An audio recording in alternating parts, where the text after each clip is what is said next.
A few months back, I finished reading this book. Not because the book was good or somebody recommended this to me, but because the name felt really interesting. And this was the first book that I read completely, and I finished it in just 1 week. I felt so proud of myself because for someone who never reads, finishing a book like this in just 1 week felt like an achievement. But the interesting part here is not me finishing this book in just 1 week, but it is this. After a few days, I suddenly remembered that I had read this book and I actually started thinking, what did I actually learn? And to my surprise, and you would have already guessed it right, I didn't remember a single thing. Not a single story, not a single idea. And that hit me. And that was the day when I realized something scary. I wasn't learning faster, but I was forgetting more efficiently. For years, I thought I was improving. I watched tutorials, I installed productivity apps, and I even watched podcasts on how to stay efficient and productive in less time. From the outside, it felt like I was winning. I was doing literally everything I could do just to stay productive. And for the most part of my life, I even thought going out was a waste of time.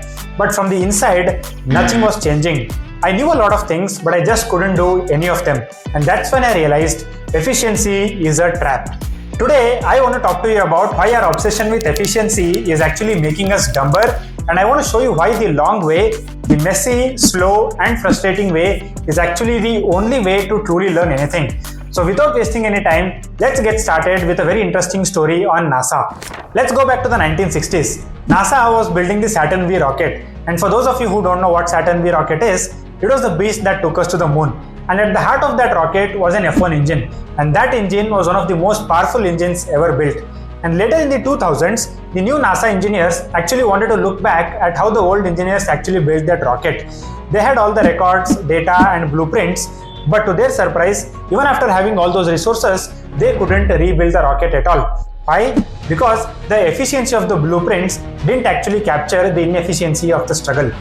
The original engineers had actually spent thousands of hours failing, touching the metal, hearing the vibrations, and even making silly mistakes that weren't written down. And these modern engineers had actually never gone through any of those activities. They had all the information, but they lacked knowledge. Because knowledge isn't a file you download. It's a scar you earn by doing things the hard way. And when we try to be too efficient, we throw away the scars. And that is where the true wisdom lives.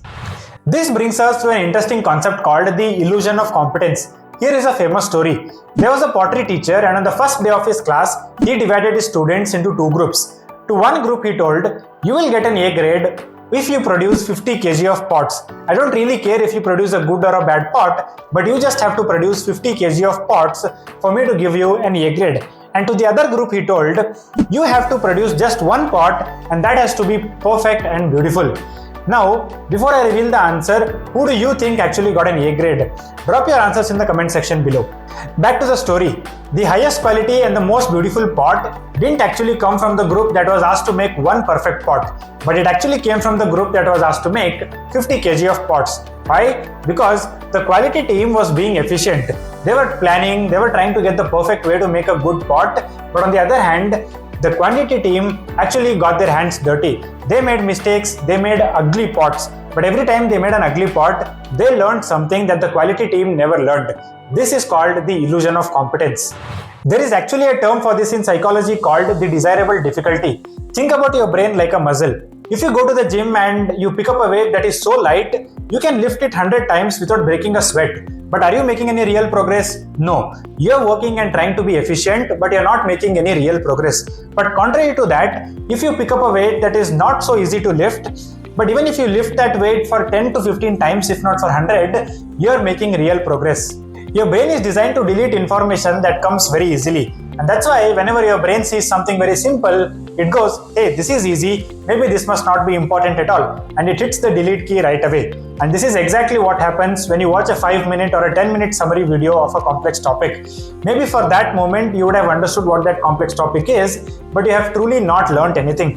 If I come back to you after 2 days and ask you the same question, you will not remember because you have not gained any knowledge.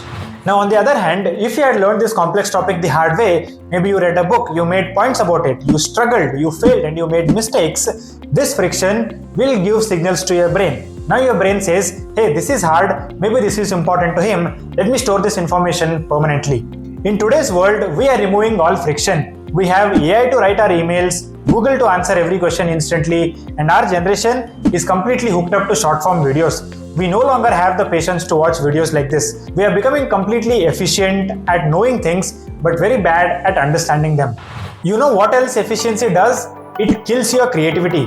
Whenever you try to make every minute of your day productive, you leave no room for what I call the waste.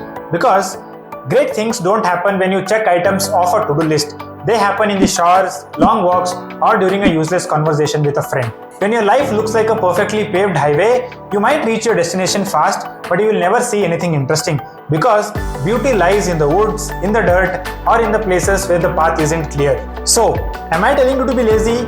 Definitely not. But I am suggesting we swap efficiency with effectiveness. And I want you to follow just one way. That is the hard way. I might be sounding very repetitive saying do things the hard way, do things the hard way, but that is actually the only way to truly learn something. The world is going to keep getting better and faster, and AI is going to keep getting more efficient. In a world where everything is instant, a person who can sit with a problem for an hour without getting distracted is going to have a superpower. Don't be afraid of the mess, don't be afraid of the struggle, and definitely don't be afraid of being inefficient. Because the best things in life, they don't have a shortcut and they never will. If you loved this video, please don't forget to like, share and subscribe. Until then, thanks for watching and I'll see you in the next one. Goodbye.